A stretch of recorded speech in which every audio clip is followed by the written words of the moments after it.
Hey all, welcome to episode 1 in what I hope will be a series called Self-Promotion Masquerading as Actual Content, where I show you some sort of tips and tricks, bits and bobs with Modular, but it's actually a thinly disguised attempt to get you to listen to my music.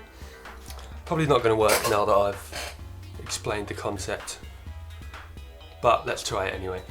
So in my latest track, Georgetown, I had what I thought was a pretty good patch set up with rings, gave quite a nice effect. You can hear a clip of it here.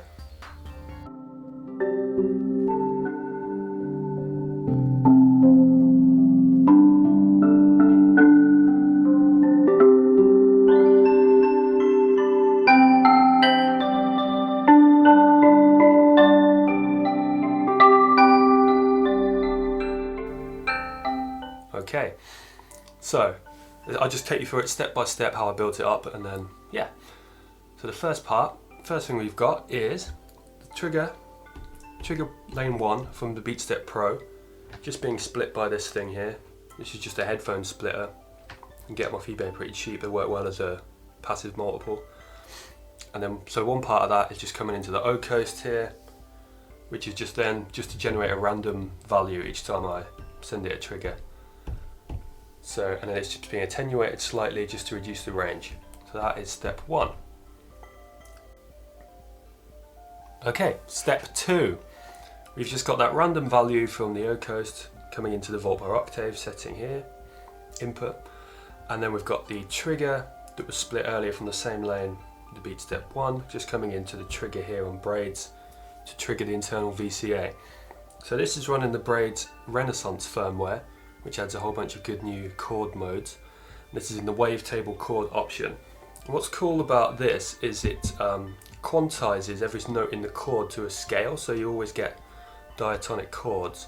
So we come over here to the quantize, we can see it's set to the Dorian scale, and we have the root note D, which just makes it easiest and it's all the white notes. So basically what that means is that whenever we hit a trigger, we're going to get a random value in, it's going to play a random chord from the Dorian scale, which sounds like this. And the cool thing is we can adjust the pitch, but it will still all be in tune, all in the same D Dorian.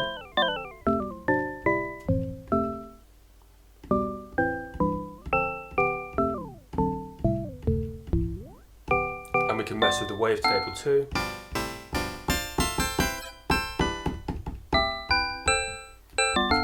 And this changes the chord extension, I believe.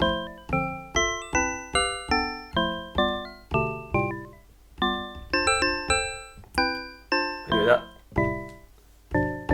so that's step 2. We've got random chords every time we get a trigger input.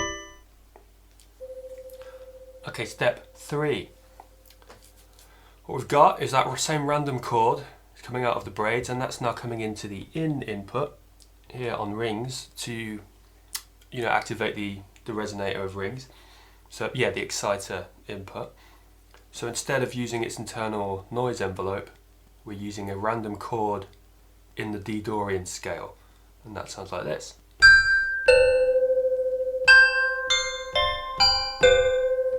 Lower the pitch of the chord a bit.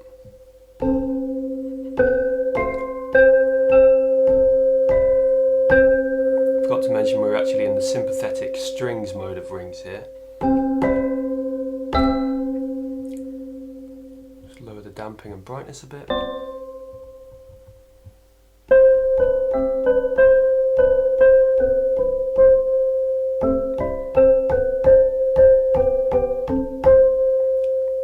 So we have sort of a random character to it, but it's all feels around the same sort of pitch.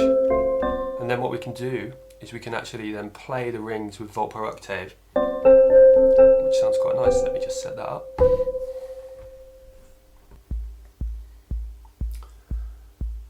Okay, so here I've just got a little kick pattern running, which is just the peaks kick, just so we've got something to sort of give a sense of time. I'm just going to record in a little pattern for the rings here.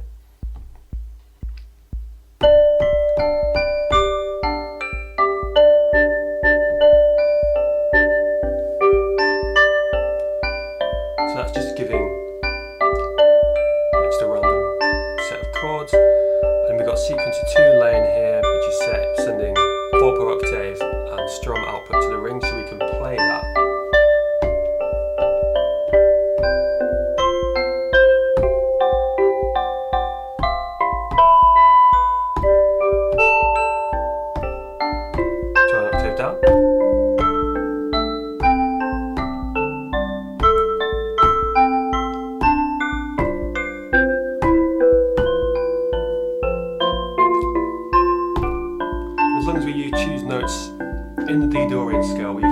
pleasant effect with the Dorian chords coming in from the Braids.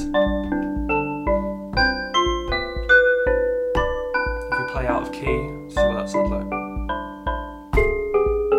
More of a dissonant sound.